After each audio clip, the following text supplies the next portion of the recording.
Hi everyone, Niels revives में आज आपके साथ आपके पास लेकर के आई हूँ बहुत ही अमूल्य जानकारी। करवा चौथ का पावन व्रत जो है हर महिला अपने पति की लंबी आयु के लिए रखती है और सुखद वैवाहिक जीवन के लिए रखती है। मानना होता है कि करवा चौथ का व्रत करने से पति की उम्र लंबी होती है। ऐसा होता भी है, जब हम मन से पत्थर को अगर देवी देवता का स्थान देते हैं तो वो पत्थर में भी देवी देवताओं का वास हो जाता है। मगर आजकल कुछ दूसरा ही चलन है। इस व्रत में बहुत सावधानियां भी रखनी होती हैं और जो हमारी ऐतिहासिक कहानियां होती हैं उसमें बहुत सीख दी गई हैं। उसमें कई जगह पे जैसे सत्यवान के लिए सावित्री जी ने व्रत रखा था और यमराज से अपने पति को छुड़ा कर लाई थी। करवा माता की भी एक आती है जो जिनका मेन पूजन हम करवा माता का करते हैं, उनका भी वर्णन किया गया है कि करवा जो थी एक स्त्री थी, पतिव्रता स्त्री थी और वो एक नदी के किनारे रहती थी। एक दिन उनके पति जो है स्नान करने के लिए गए नदी में। जैसे ही वो उतरे एक मगर ने उनका पैर जो है जकड़ लिया।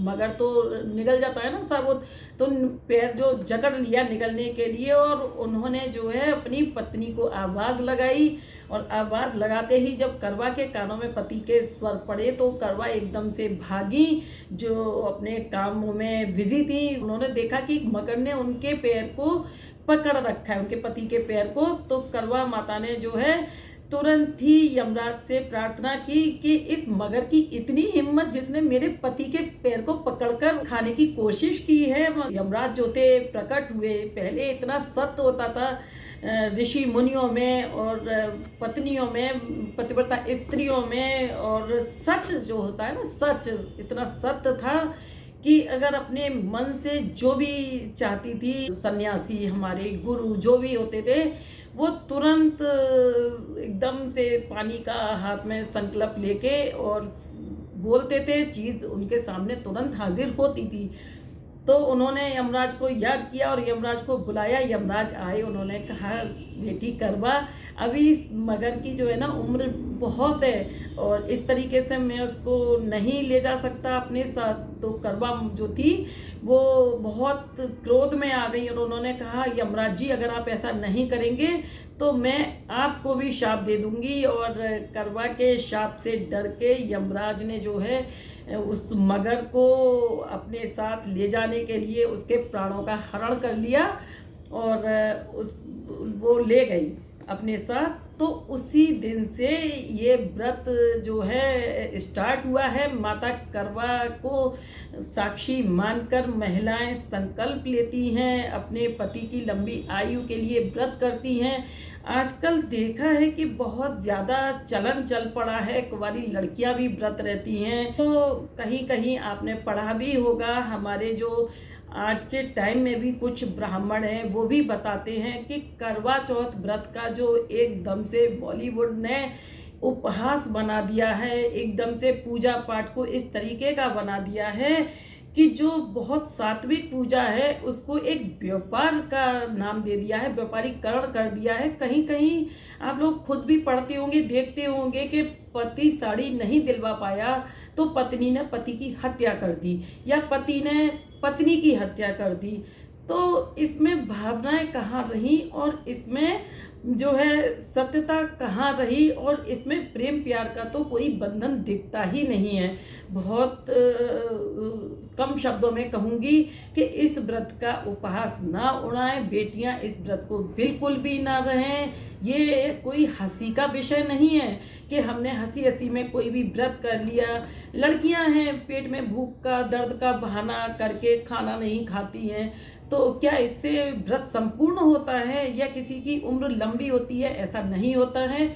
और अगर ऐसा आप नहीं मानना चाहते हैं तो पहले की जो इतिहास हैं उनको पढ़िए और करवा चौथ के व्रत के जो इतिहास हैं उनको सुनिए। यहाँ कमी होती है हमारे घर के बुजुर्गों की। हमारे घर के बुजुर्ग अपने बच्चों को नहीं बताते। जब से जॉइंट फैमिलीज जो हैं टूटी हैं, अलग अलग जो लोग रह रहे हैं, तो उनके सामने ये प्रॉब्लम आता है कि अपने बच्चों को ये बता ही नहीं पाते, उनके पास टाइम ही नहीं होता है। और बच्चों को ज्ञान की बातें बताने के लिए दादी नानी का बहुत होना ज़रूरी होता है, जॉइंट परिवार का होना ज़रूरी होता है। कि जैसे घर में जो मुखिया होती है या जो भी बड़ी जो ज्ञान वाली लेडी होती है, वो बच्चों को पल पल पे अपने त्योहारों को सिखाती हैं, उनके पूजन बताती हैं, पूजा पाठ के बारे में जानकारी देती हैं। तो मेरी दादी माँ जो थी वो बहुत सात्विक तरीके से सभी पूजा पाठ किया करती थी, और उन्हीं का मेरे ऊपर असर है कि जब मैं कहीं कुछ भी गलत होते देखती हूँ तो मैं बोलने लगती हूँ। कुछ लोगों को मैं बहुत बुरी लगती हूँ और कुछ लोगों को मैं बहुत अच्छी भी लगती हूँ। जो भी जानकारी हमें किसी से मिले उस पर एक बार विचार जरूर करना चाहिए कि अगर इस इंसान ने ये बात बोली है तो क्यों बोली है। ये नहीं कि नहीं ये गलत बोल रहा है और हम सही हैं और तुरंत विरोध करना स्टार्ट कर देते हैं। तो यहाँ पर जब कभी कभी होता है कि माँ का स्वर्गवास हो जाता है, माँ नहीं होती है, पिता का स्वर्गवास होता है, तो माँ अकेली हो जाती है, सिंगल मदर अपने बच्चों को पालती हैं, तो उनके सामने बहुत बड़ी चुनौती आ जाती है कि अपने बच्चों को सही रास्ते पर कैसे लाएं, बच्चों को सही बात कैसे बताएं। तो एक पिता ने अपनी बेटी को पत्र लिखा और कहा कि बेटी, कहा है कि तुम अपने ससुराल में सकुशल होगी और कुशल मंगल होंगे सभी लोग। आज करवा चौथ का व्रत है, तो तुमने भी करवा चौथ का व्रत रखा होगा, और इसके बारे में मैं तुमसे 2 बातें कहना चाहता हूँ। अगर तू ऐसा सोचती है कि तेरे व्रत रखने से तेरे पति की उम्र लंबी होगी, तो ऐसा बिल्कुल भी नहीं है। और मेरी बातों को बहुत ध्यान से सुनना, उनको अमल में लाना। अगर अपने पति की उम्र लंबी करनी है तो पति के मन को शांत रखना, पति के मन के अनुसार चलना, पति के परिवार वालों की आलोचना करके पति के चित्त को भटकाना भी नहीं, और पवित्रता से संयम से अपने पति के बताए हुए मार्ग पर चलना, ताकि पति का मन शांत रहे, पति का परिवार खुश रहे। और पवित्रता के मार्ग पे चलोगी तो पति खुश होगा, और जब हमसे कोई खुश होता है तो उसकी उम्र तो वैसे ही बढ़ जाती है। पति की कभी बुराई मत करना, पति का कभी निरादर मत करना, उसका अवहेलना मत करना, और उससे छुपकर कोई कार्य मत करना। और लेडीजों में जो खास कर होता है, जो सास ससुर की बुराइयां करती हैं, तो मेरी प्यारी बेटी, कभी भी सास ससुर की बुराई करके, मतलब पति के परिवार के जो लोग हैं उनकी बुराई करके, कभी भी अपने पति की नज़रों में खुद को दोषी साबित मत करना। और मुझे पूरा भरोसा है कि मेरी बेटी इस आचरण को जरूर अपनाएगी। अगर आपस में कोई मनमुटाव भी हो जाए तो उसको दोनों मिल के सुलझा लेना। अगर तुम लोगों में कोई झगड़ा होता भी है तो वो तुम्हारे आने वाले भविष्य के लिए बहुत बड़ा दुखदाई होगा। इसलिए मेरी बेटी, कोई भी झगड़ा मनमुटाव मत करना, और अगर हो भी जाता है तो बहुत शांत चित्त से और धैर्य के साथ उसको समझने की कोशिश करना, क्योंकि धैर्य ही नारी का गहना है। तेरी इन बातों को अपने अमल में बेटी लाएगी तो तेरे पति की उम्र निश्चित ही लंबी होगी, और तुम लोग बुढ़ापे तक एक सुखमय जीवन का आनंद ले सकोगे। पति के प्रसन्न होने से घर में सुख, सौभाग्य और समृद्धि आएगी। सुयोग्य संतान मिलेगी जिसका तुम आजीवन जो है पूरी जिंदगी, मतलब जब तुम बुढ़ापे में आओगे तो तुम्हारी संतान सुयोग्य होगी, तो वो तुम्हें कभी दुखी नहीं होने देगी। तुम अपने पति के नियम को पालोगी तो तुम्हारी संतान भी तुम्हारे दिए हुए नियमों का पालन कर। और मेरी बेटी, जैसा मैंने तुम्हें पत्र में लिखा है, मुझे उम्मीद है तुम वही आचरण करोगी और सुखी रहोगी। तो यहाँ पर मेरे कहने का मतलब यही है कि माता या पिता दोनों में से कोई एक ही होता है कि जब बेटी शादी करके जाती है तो वो परिवार उसके लिए बिल्कुल अलग होता है, नया होता है। उसमें एकदम से वो अपने आप को नहीं ढाल पाती है, बहुत प्रॉब्लम्स आते हैं। बहुत सारे देखे हैं केसेस के लड़कियां बड़े अच्छे मन से शादी करती हैं, लड़के और दोनों परिवार बड़े खुश होते हैं। कुछ ही दिनों में दोनों परिवारों में इतना मनमुटाव हो जाता है कि एक दूसरे पर इल्ज़ाम लगाने लगते हैं, एक दूसरे की आलोचना करने लगते हैं और सीधे कोर्ट कचहरी में पहुंच जाते हैं। तो यहाँ पर लड़की के परिवार वालों के लिए ये जानना बहुत ज़रूरी है कि पहले तो सच और झूठ का आकलन करें, उसकी पूरी जानकारी लें। हमारे बच्चे कभी कभी प्यार में हमारे साथ ही झूठ बोल देते हैं, तो ऐसा ना होने दें। अपने बच्चों की बिल्कुल भी लाइफ को बर्बाद ना होने दें। माँ बाप का ये कर्तव्य है कि बेटी अगर अपनी ससुराल की शिकायत उनसे करती है तो बेटी की भी बात सुने और ससुराल वालों की भी बात सुने, और दोनों पक्षों की बात सुनने के बाद होता क्या है कि अगर हमें सुखी भविष्य चाहिए, सुखी हमें संतान चाहिए, पूरा माहौल हमें बहुत खुशनुमा चाहिए, तो उसके लिए हमें कुछ खोना भी होता है। और एक स्त्री की लाइफ, एक लड़की की लाइफ जो है ना, वो बहुत ही चैलेंज से भरी हुई है। तो हर लड़की को ये चैलेंज ज़रूर लेना चाहिए अपनी लाइफ में। और यकीन मानिए कि जब लड़कियां चैलेंज को लेके अपनी लाइफ को आगे बढ़ती हैं तो आने वाले टाइम में उनकी बहुत तारीफ होती है और वो एक एग्जाम्पल बन जाती हैं। लोग कभी कभी होता है ना कि हमारी शादी होती है तो कुछ लोग उसमें से अच्छे होते हैं, हमारी तारीफ भी करते हैं, और कुछ लोग होते हैं कि जो हमारे अंदर छोटे छोटे छोटे छोटे नुक्स निकालते रहते हैं। तो देखिए, जो लड़कियां धैर्य के साथ अपने परिवार में ढल जाती हैं, उनकी कुछ दिनों बाद वही बुराई करने वाले लोग तारीफों के पुल बांधने लगते हैं। फला की बहू ऐसी, फला की माँ ऐसी, तो उसके अंदर ये गुण, और दूसरों को भी बताने लगते हैं कि उसके जैसा बनो।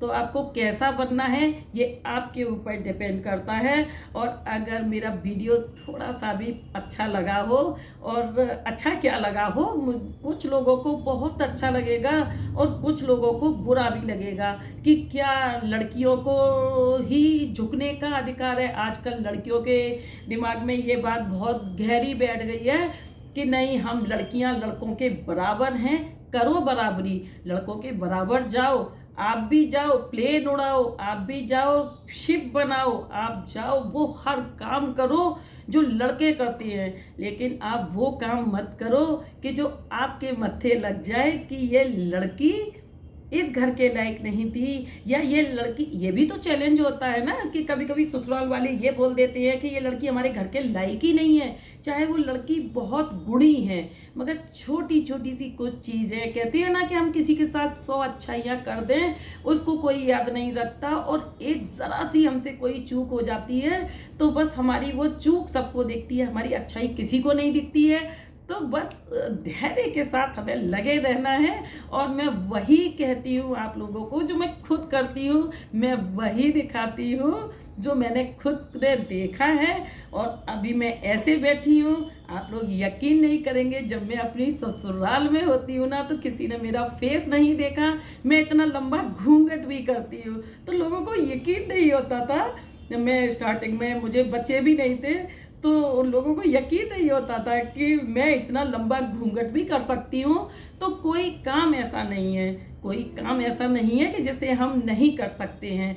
अगर चैलेंज बन के कोई काम आ जाता है तो उसे ज़रूर करना चाहिए। ये मेरी सबको सीख है। मैं चाहती हूँ कि मेरी बेटियाँ, आने वाला भविष्य है उनके हाथों में, मेरी बेटियाँ इतनी स्मार्ट बने। मेरी सभी बेटियाँ, मेरी पर्सनल अपनी बेटियाँ नहीं, हर बच्ची मेरी बेटी है, हर बच्ची मेरी बेटी है, हर बच्चा मेरा बेटा है। तो मैं चाहती हूँ कि मेरी बच्चियों का, मेरे बेटों का जो भी आगे नया अपना जीवन स्टार्ट करेंगे, उनके लिए ये सीखे आप मॉडर्न बनो, आप हर लैंग्वेज को सीखो, आप हर चीज़ को करो, मगर सबसे पहले ये याद रखो कि आप एक लड़की हो, आपने एक लड़की के रूप में जन्म लिया है और चैलेंज को लेके पैदा हुए हो।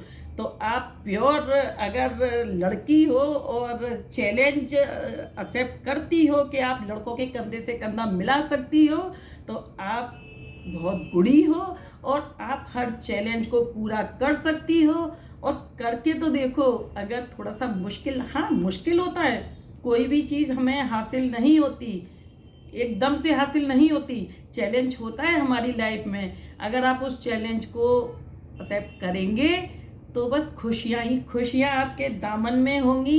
जिस तरीके से मैंने चैलेंज एक्सेप्ट किए थे अपनी ससुराल में आके, कहाँ मैं स्कर्ट टॉप और जीन्स टॉप में रहने वाली लड़की और एकदम से साड़ी में, और उसके बाद भी फिर घूंघट में।